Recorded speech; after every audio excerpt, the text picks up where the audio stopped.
거룩하신 주님의 이름으로 여러분께 이 말씀을 드립니다. 오늘은 해태라는 단어로 시작해 보겠습니다. 해태. 이 해태라는 단어를 들으면 여러분 머릿속에 뭐가 떠오르는지 모르겠습니다. 어떤 사람한테는 해태 타이거즈가 떠오를지도 모르겠습니다. 그런데 제가 오늘 해태를 말씀드리는 것은 바로 이 해태상의 해태입니다. 물론 과자를 생각하시는 분도 있을 겁니다. 해태저가. 하지만 그 로고에도 해태상이 들어 있습니다. 자, 이 해태는 시비, 그러니까 옳고 그름이나 선악을 판단하는 능력을 갖춘 그런 신비로운 상상의 동물입니다. 그러니까 선악, 옳고 그름을 이렇게 판단하는 능력을 갖췄다, 그렇게 알려져 있습니다. 해치라고도 불리고요. 우리나라에는 광화문, 경복궁, 창경궁, 경희궁, 덕수궁 등 온 그 여러 곳에, 참 많은 곳에 이 해태상이 있습니다. 옳고 그름을 잘 판단한다, 이런 말이에요. 그런데 현실에서 살아가는 보통의 사람들은 옳고 그름을 잘 구분하지 못할 때가 많은 것 같습니다. 때로는 가해자와 피해자를 거꾸로 판단할 때도 있어요. 그건 심각한 건데 이렇게 거꾸로 판단할 때도 있습니다.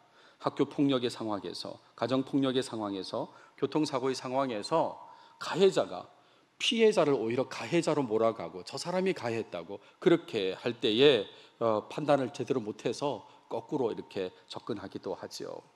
제가 이전에 목회했던 곳에서 안타깝게도 가정이 깨어진 적이 있습니다. 그 가정이 깨어진 이유는 남편이 원인을 제공했었는데, 그런데 한참 시간이 흐른 다음에 다른 교인하고 대화 중에 그분이 그 가정은 아내가 잘못해서 가정이 깨졌다고 그렇게 얘기하는 걸 들었습니다. 완전히 판단을 잘못하는 거죠. 무엇이 옳고 무엇이 그른지를 좀 잘 구분하지 못했던 것입니다. JTBC 작년 2월 22일자 기사를 한번 보십시오. 피해자는 난데 사장에게 둔기 폭행당한 직원 오보의 2차 피해라는 제목입니다. 내용은 이런 거예요. 급여를 달라고 직원이 요청했는데 사장이 오히려 폭행을 가했다는 것입니다. 그랬는데 직원이 사장을 폭행한 것으로 보도가 된 것입니다. 그래서 그것 때문에 억울함에 극단적인 선택도 고려했다, 그런 기사의 내용이 나오는데, 아무튼 가해자 피해자가 뒤바뀔 정도로 옳고 그름을 제대로 판단하지 못하는 경우가 있다, 이런 말이에요. 우리는 신앙인입니다. 신앙인으로서 성경 말씀에 대해 오해하고 옳고 그름을 제대로 판단하지 못한다면, 그렇다면 이것보다 안타까운 일은 없을 것이다, 그런 생각을 합니다. 성경 말씀이 전하는 교훈을 바르게 알지 못했다는 것이고, 그래서 실천할 수도 없다는 것이기 때문에 안타깝다, 이런 말입니다. 마음대로 이해하면 다른 사람에게도 부정적인 영향을 줄 수 있어요. 성경의 옳고 그름을 마음대로 판단하고 마음대로 이해하면 자신뿐만 아니라 다른 사람에게도 부정적인 영향을 줄 수 있습니다. 요나서의 한 구절을 보십시오. 요나가 대답하되 나를 들어 바다에 던지라 라는 구절이 있습니다. 여러분, 이 구절은 헌신과 희생을 말하는 구절이 아님에도 불구하고 마치 요나가 희생한 것처럼, 헌신한 것처럼 그렇게 생각하는 사람이 있다면 잘못됐다, 이런 얘기예요. 그렇지 않습니다. 이 내용은 정말 반항의 절정이라고 그렇게 말할 수 있는 거죠. 차라리 날 죽여라, 그렇게 말하는 그런 내용이거든요. 그러니까 잘 이해해야 합니다. 옳고 그름을 잘 분별해야 된다, 이런 말이죠. 오늘 본문을 보면서도 옳고 그름을 바르게 파악하지 못할 수 있습니다. 전체적으로 유다 이야기는 어려운 것이 사실이에요. 지난주에 이어서 계속해서 창세기 38장 유다 이야기를 다루고 있는데, 이 유다 이야기 자체는 좀 어려워요. 특히나 지난 시간에 다루었던 질문은 왜 요셉 이야기 사이에 유다 이야기가 있는가라는 것이었죠. 이것에 대해서는 답을 드렸습니다. 유다의 변화에 대한 설명을 위한 것이다, 이렇게 말씀을 드렸는데, 또 다른 질문이 생겨요. 유다만 잘못한 것인가? 다말도 잘못한 것은 아닌가? 라는 질문이 생기죠. 그래서 오늘은 이 부분, 이 두 번째 질문에 주목해서 말씀을 이어보도록 하겠습니다. 많은 신앙인들이 오늘의 본문을 보면서 양비론적인 그런 입장을 가지는 경향이 있습니다. 즉, 유다도 잘못했지만 다말도 잘못했다, 이런 입장으로, 이런 판단으로 본문을 보기도 하죠. 유다 이야기에 등장하는 인물에 대한 옳고 그름을 바르게 이해해서 본문이 전하고자 하는 신앙적 교훈에 맞게 살아가기를 원하는 마음으로 오늘 말씀을 드리겠습니다. 오늘 다룰 본문은 12절부터 32절까지 긴 내용인데요. 이야기이기 때문에, 스토리이기 때문에 32절까지 끝까지 다루도록 하겠습니다. 자, 본문을 보시면 오늘 본문은 유다가 며느리 다말을 친정으로 보낸 이후에 발생한 내용이다라고 하겠습니다.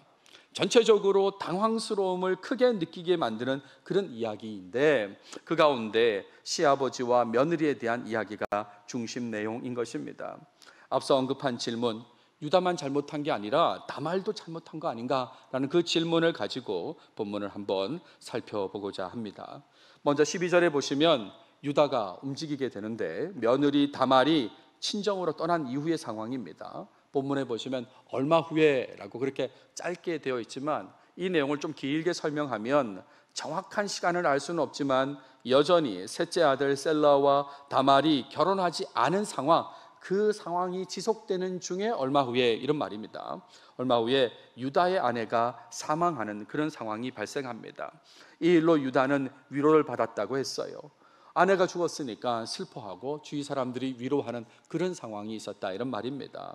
그리고 유다가 마음의 안정을 찾은 후의 상황이 펼쳐집니다. 유다가 위로를 받은 후에라고 본문은 그렇게 되어 있어요. 그러면서 유다가 딥나로 올라갔다 그랬습니다. 지난 시간에 보여드렸던 지도입니다. 헤브론에서 아둘람으로 이동했다 그랬죠. 그리고 출산할 때에 이 거십으로 이동했다, 셋째를 출산할 때, 그런 내용이 잠깐 나왔습니다. 그리고 이제 오늘은 딥나로 갔다고 그랬어요. 딥나가 위쪽에 있습니다. 이렇게 올라간 것이죠.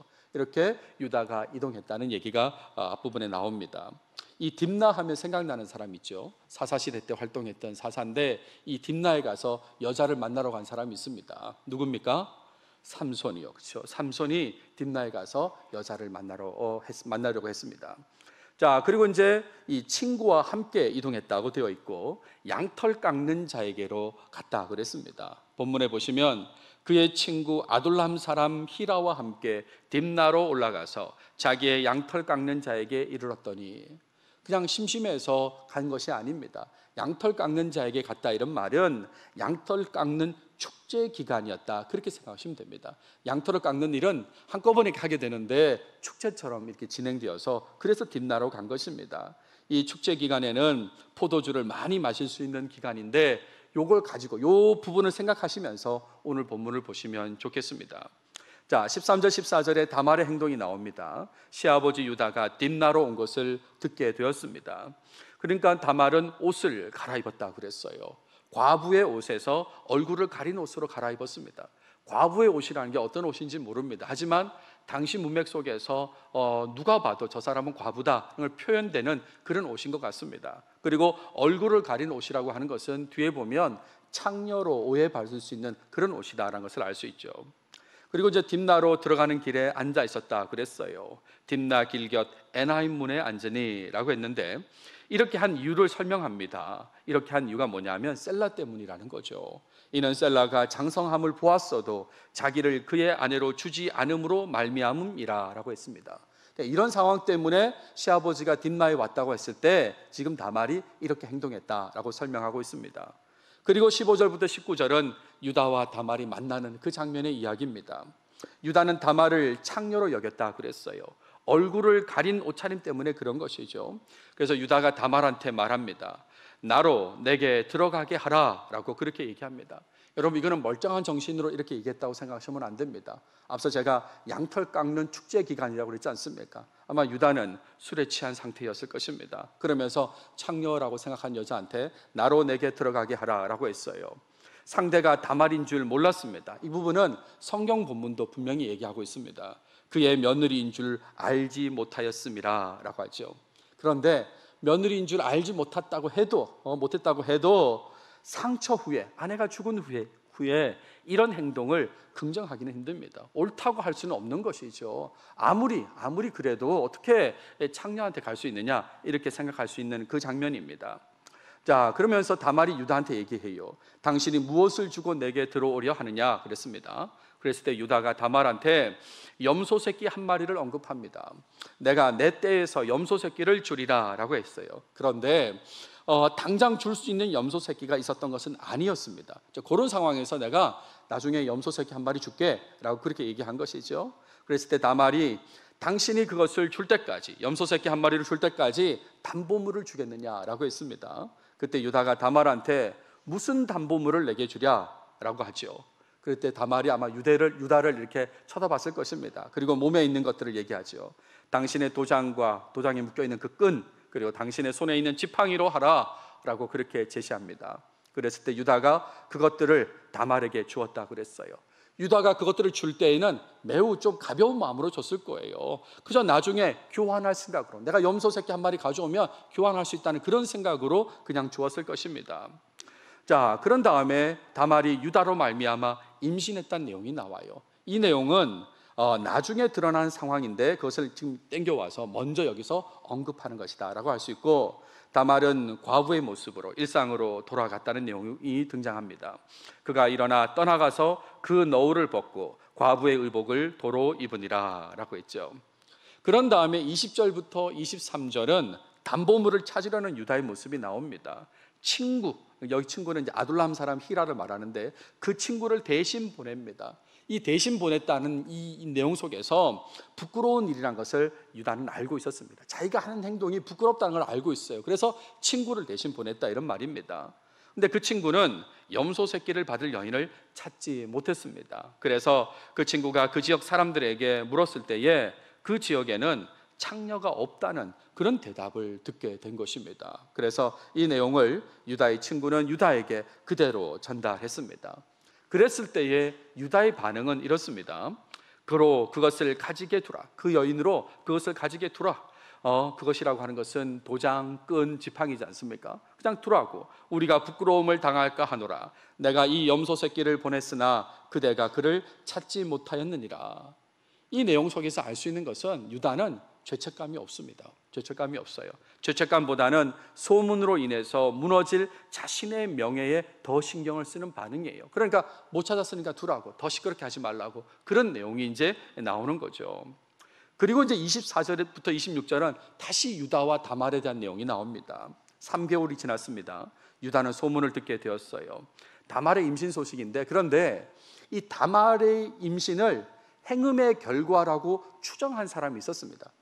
한 여인이 임신했는데 저거는 음행을 저질러서 저렇게 임신한 거다라고 생각한 사람이 있었던 거죠. 그 사람이 유다한테 말을 하는 것입니다. 그래서 그 사람 말을 보시면 당신 며느리가 임신했어요가 아니라 시작 자체가 내 며느리 다말이 행음하였고로 시작합니다. 그래서 그 행음함으로 말미암아 임신하였느니라 라고 그렇게 얘기를 하죠.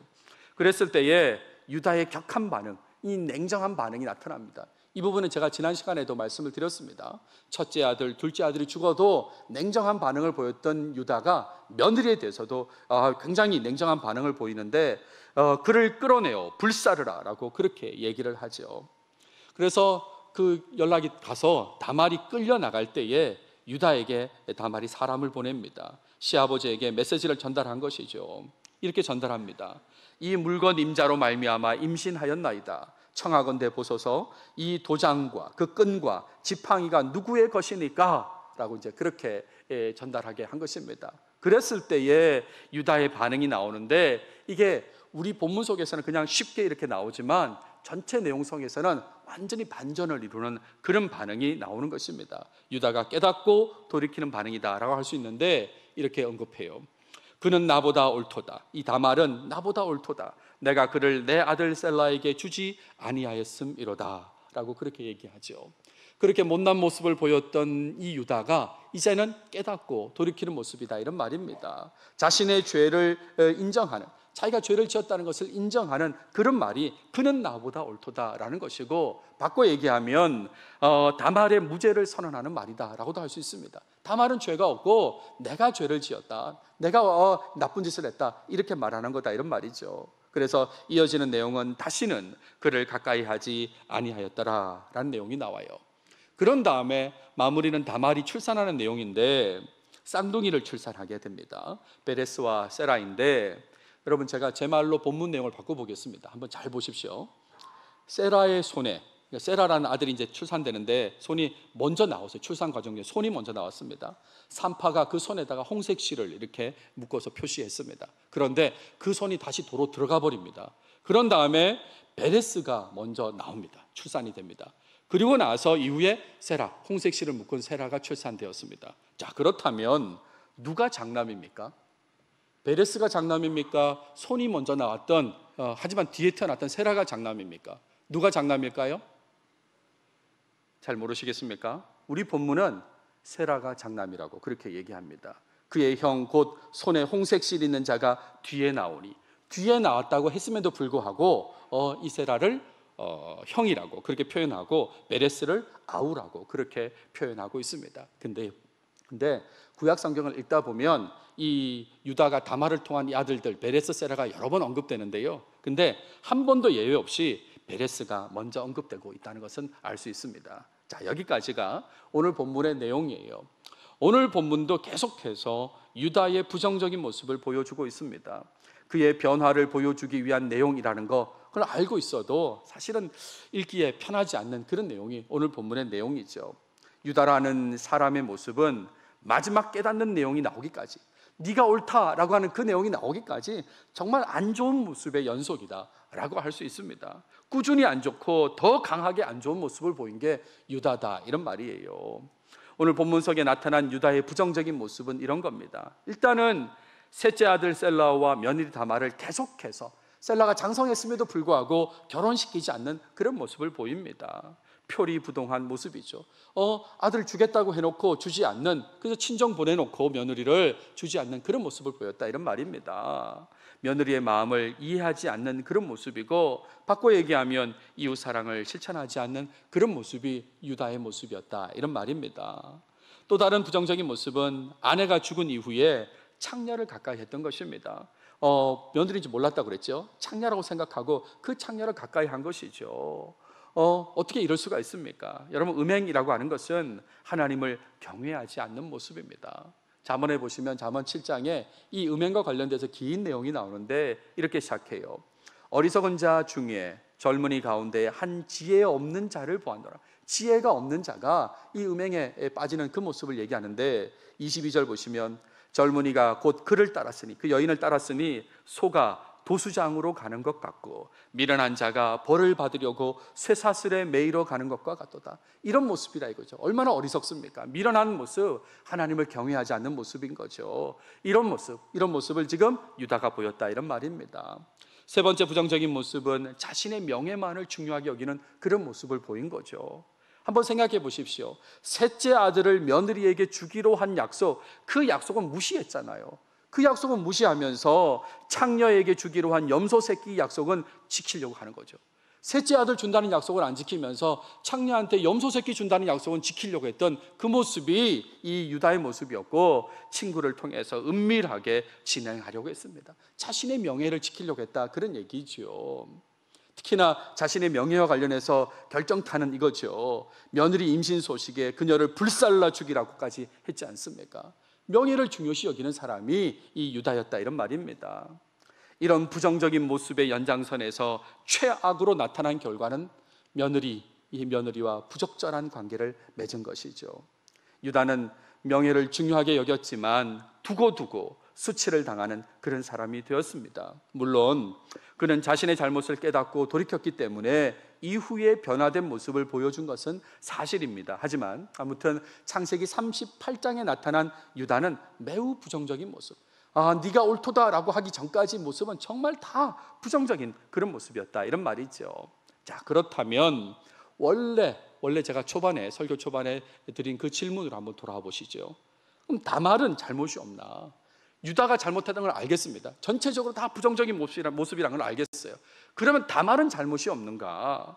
옷을 바꿔 입고 시아버지를 속인 이 부분은 잘못이 없는가를 생각해 봅시다. 여러분, 어떻게 생각하십니까? 근데요, 이에 대해서 지금 한국 땅에서 살아가는 사람으로서의 판단은 조금 멈추는 게 필요합니다. 한국인으로서 우리가 가지고 있는 보편적 정서가 있잖아요. 그 정서를 가지고 이 옳고 그름을 판단하는 것은 좀 곤란하다, 이런 말씀을 드려요. 그래도 어떻게 며느리가 시아버지를, 이게 우리 정서다, 이런 말이죠.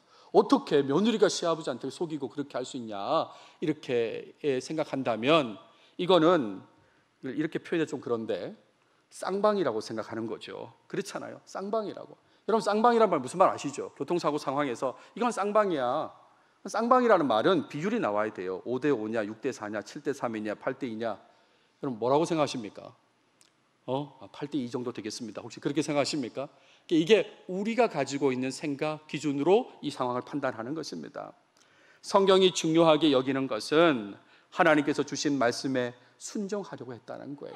성경은 이것을 중요하게 여긴 겁니다. 하나님께서 주신 말씀, 그 말씀에 순종하려고 했다. 이게 기준이 되는 거죠.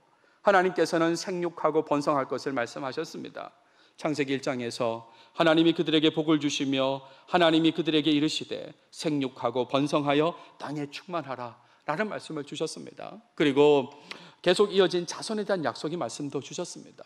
아브라함, 이삭, 야곱을 지나면서 계속해서 땅과 함께 자손에 대한 그 말씀을 계속해서 주셨지 않습니까? 근데 유다는 하나님의 말씀을, 그 말씀을 무시했어요. 하지만 다말은 하나님의 말씀에 충실하려고 한 것입니다. 그래서 유다를 통해서 다말이 옳다고 언급되는 것입니다. 우리의 기준이 아니라요, 성경의 기준으로 하나님 말씀을 지키려고 했던 그 기준으로 다말이 옳다고 지금 유다의 입을 통해서 언급된다, 이런 말이죠. 그리고 유다는 돌이키게 되는 것입니다.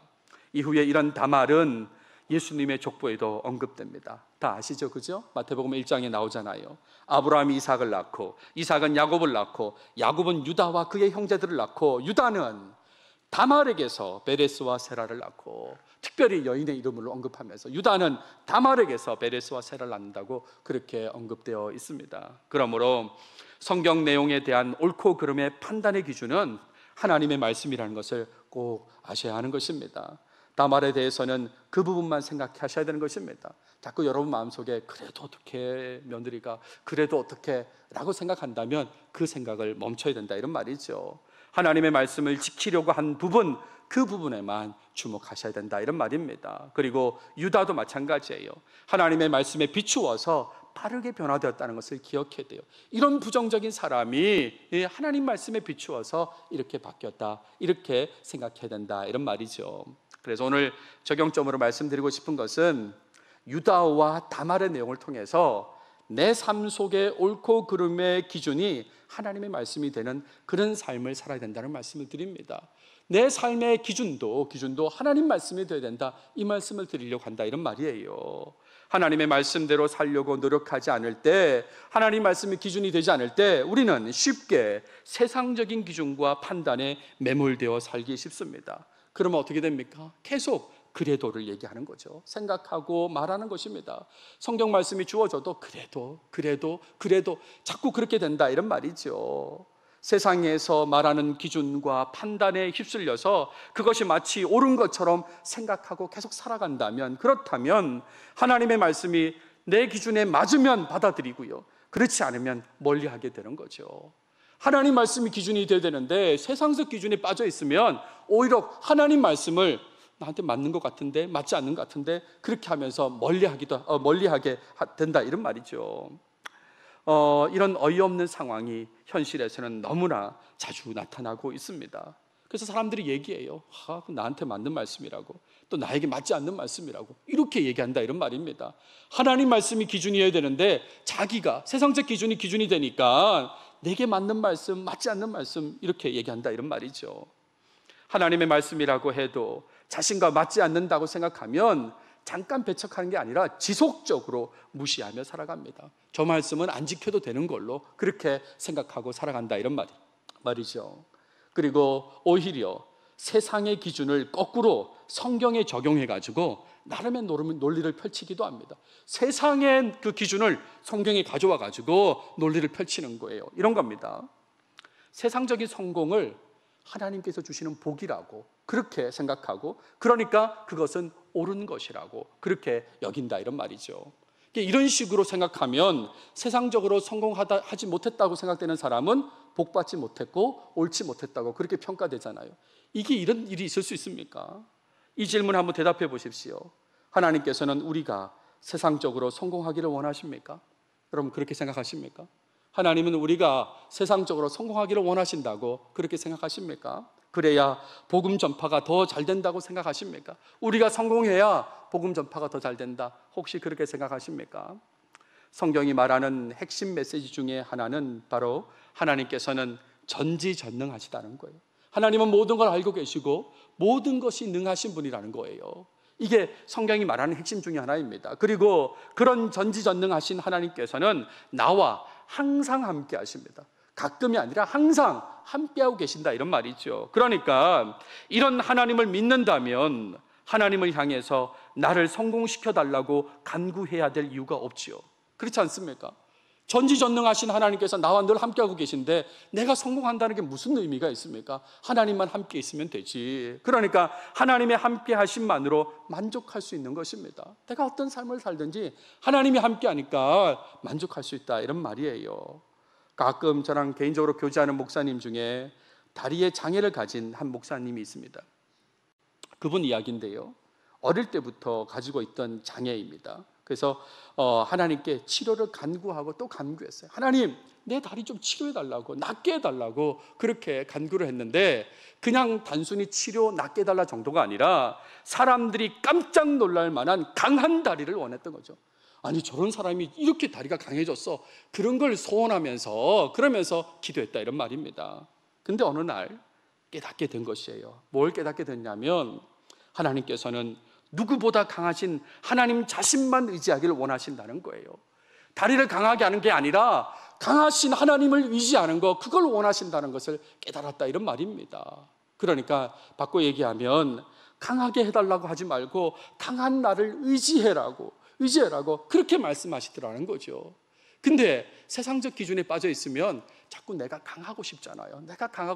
그러니까 계속 간구도 그렇게 했다, 이런 말입니다. 내가 다른 사람보다 강해지는 것은 세상적인 기준에 따른 옳은 방향입니다. 세상은 그것이 옳다고 그러고 좋다고 그러고 그렇게 얘기하죠. 근데 하나님의 말씀은 그렇지 않습니다. 하나님 말씀은 그렇지 않아요. 함께 하시는 하나님을 믿고 사는 거, 그게 옳은 길이라는 거죠. 하나님을 믿느냐 안 믿느냐, 믿고 사느냐, 그게 중요하다, 이런 말입니다.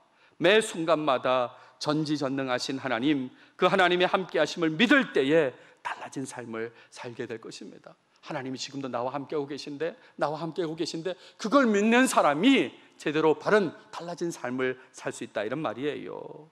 그럼에도 불구하고 여전히 그래도를 말하면서 세상적으로 성공하는 것, 세상적으로 칭찬받는 것이 좋은 것이라고, 옳은 것이라고 계속해서 그렇게 생각한다면 전지전능하신 하나님을 자꾸 삶 속에서 밀어내는 모습이다라는 것을 아셔야 합니다. 하나님께서 나와 함께하고 계신데 근데 그 하나님을 자꾸 밀어내는 거예요. 그러면서 이 기준이 더 중요하다고, 이게 더 중요하다고 자꾸 그런 모습을 보이는 것입니다. 여러분, 하나님께서 제일 싫어하시는 죄가 뭘까요? 설교 때 여러 번 말씀을 드렸습니다. 하나님이 제일 싫어하시는 죄가 뭔가? 교만이라고 그러지 않습니까? 교만. 왜 교만을 제일 싫어하실까? 하나님 없어도 된다는 생각이기 때문에 그렇습니다. 여기 부모로 살아가시는 분들 생각해 보십시오. 자녀들이 웬만한 잘못을 해도 다 용서할 수 있는데 부모 없어도 된다고 말할 때 용서가 됩니까? 지금 하나님 없어도 된다, 이 생각이 교만이거든요. 그러면서 세상적 기준을 가지고 와서 하나님 말씀이 아니라 세상적 기준으로 판단하고 살아가는 그 모습, 이건 정말 하나님이 싫어하시는 죄라는 것을 아셔야 하는 것입니다. 다말이 모든 면에서 지고지선하다는 것을 제가 말씀드리는 게 아닙니다. 지금 우리의 시선, 이 시대를 살아가는 한국 땅에서 살아가는 사람들 눈에도 지고지선하다, 지금 그 얘기를 하는 것이 아닙니다. 다만 현재 우리의 기준이 아니라 하나님의 말씀을 기준으로 생각할 때 다말이 옳았다는 거죠. 이 컨텍스트 속에서 다말이 옳았다고 지금 그 얘기를 하는 것입니다. 하나님의 말씀대로 살아가려고 노력한 부분, 그 부분에 대해서 옳다고 말하고 있다, 이런 말이죠. 하나님께서 그것을 아셨기 때문에 그래서 다말이 다윗과 예수님의 조상이 되게 하셨다, 이런 말이죠. 다른 기준 생각하지 마시고 하나님 말씀만 삶의 기준으로 삼고 살아가는 여러분들이 다 되시길 바랍니다. 하나님을 믿고 의지하는 삶, 그리고 하나님을 경외하는 삶, 이게 제일 중요하다고 생각하셔야 되는 거죠. 세상에서 어떤 것을 얻는 것보다 이런 삶을 사는 것이 정말 좋고 옳다는 것을 깨달으시면 좋겠어요. 그럴 때에 힘 있는 신앙생활이 가능하다, 이런 말입니다. 하나님 말씀이 기준이 되고 하나님을 믿고 의지하고 하나님을 경외하는 삶, 이게 제일 중요하고 옳다고 그렇게 느낄 때에 힘 있는 신앙생활, 복음의 능력을 발휘하는 그런 신앙생활을 할 수 있다, 이런 말입니다. 가끔 고향 친구들을 생각할 때에 마음이 아플 때가 있습니다. 그냥 섭섭하다, 안타깝다가 아니라 정말 마음이 아플 때가 있습니다. 왜 아프냐면 교회가 잘못했기 때문에 그런 거죠. 그게 목회를 하면서 제 눈에 들어오니까 너무너무 안타까운 거예요. 정말 마음이 아파요. 교회가 세상적인 기준으로 능력의 우열을 판단해서, 그래서 결국 그 친구들은 교회를 싫어하고 떠났습니다. 정말 그 기준은 교회에서 별로 말할 기준도 아닌데 학교 이름으로 평가하고 판단했습니다. 좋은 학교를 다니는 학생은 마치 신앙이 좋은 것처럼, 그렇지 않으면 반대로 신앙이 좋지 않은 것처럼 그렇게 판단했다, 이런 말입니다. 대학교 진학 소식을 주보에 광고로 올렸습니다. 그리고 가나다 순으로 올리지 않았습니다. 대학교 랭킹, 소위 보편적 랭킹 순으로 그렇게 올렸습니다. 무슨 대학교 누구 진학했고, 무슨 대학교 누구 진학했고. 어떻습니까? 왜 이런 기준으로 판단했을까요? 왜 그랬을까요? 교회는 신앙을 늘 고려해야 되는데, 신앙을 기준으로 그렇게 판단하고 그렇게 접근했어야 되는데, 아니, 저 학생이 놀랍게도 새벽 예배를 나오더라고. 아니, 성경 일독을 했더라니까. 정말 성령 충만한 모습을 보이고, 정말 최근에 충성 봉사하는 모습이 너무나 아름답다고. 이런 얘기를 해야 되는 게 교회인데 다른 세상적 기준으로 가지고 판단하는 바람에 교회를 싫어하고 떠났다, 이런 말이죠. 얼마나 안타깝고 마음이 아픕니까? 말씀을 정리하겠습니다. 하나님을 알고 믿는다고 하면서도 하나님과 거리가 먼 세상 기준으로 여전히 생각하고 판단하는 모습, 그 모습은 이제 멈추시기 바랍니다. 정말 하나님을 믿는 사람으로서 하나님의 말씀이 삶의 기준이 되어서 늘 말씀에 순종하는 여러분 모두가 꼭 되시길 바랍니다. 정말 간절히 부탁드리는데 이 부분에 흔들림 없이 살길 바랍니다. 하나님 말씀이 기준이 되었다가 또 세상 기준이 되었다가 왔다 갔다 이렇게 흔들리는 모습으로 살지 않았으면 좋겠어요. 제가 지난 주 중에 들었던 얘기 중에 참 혼자서 많이 웃었던 이야기인데, 어떤 사람이 아기를 재운다고 자장가를 부른 거예요. 아시죠? 자장 우리 아기 잘도 잔다, 이렇게 불러야 되는데 이 사람이 혼동된 거예요. 자장 우리 아기 이제 가면 언제 오나, 이랬다는 거예요. 말이 됩니까? 순간 헷갈렸겠지요. 그럴 수 있겠지요. 여러분, 그것처럼 하나님 말씀이 기준이 되었다가 또 세상이 기준이 되었다가 왔다 갔다 이런 모습은 없길 바랍니다. 자, 유다 이야기를 마무리하는데요, 지난 시간에는 이전과 다른 변화된 삶을 살아야 된다는 말씀을 드렸어요. 오늘 말씀을 기준으로는 하나님 말씀만 삶의 기준으로 삼고 사는 삶, 그 삶을 살아가시는 여러분들이 꼭 되시길 바랍니다. 기도하겠습니다. 하나님, 감사합니다. 오늘 또 우리에게 창세기를 통해서 말씀해 주셔서 감사합니다. 특별히 삶의 기준에 대한 말씀을 주셨는데, 하나님, 세상적인 기준에 더 이상 기준에 마음을 두지 않게 하시고 오직 하나님 말씀만 기준으로 삼아서 하나님께 영광 돌리며 살도록, 하나님만 믿고 의지하는 삶을 살도록 우리를 이끌어 주시옵소서. 지금까지 그렇지 못했던 삶에 대해서 확실히 돌이키게 하시고 오직 하나님 말씀만 기준으로 삼고 살아가는 우리 모든 교인들이 꼭 되게 해 주시옵소서. 이 모든 말씀 예수님의 이름으로 기도드렸습니다. 아멘.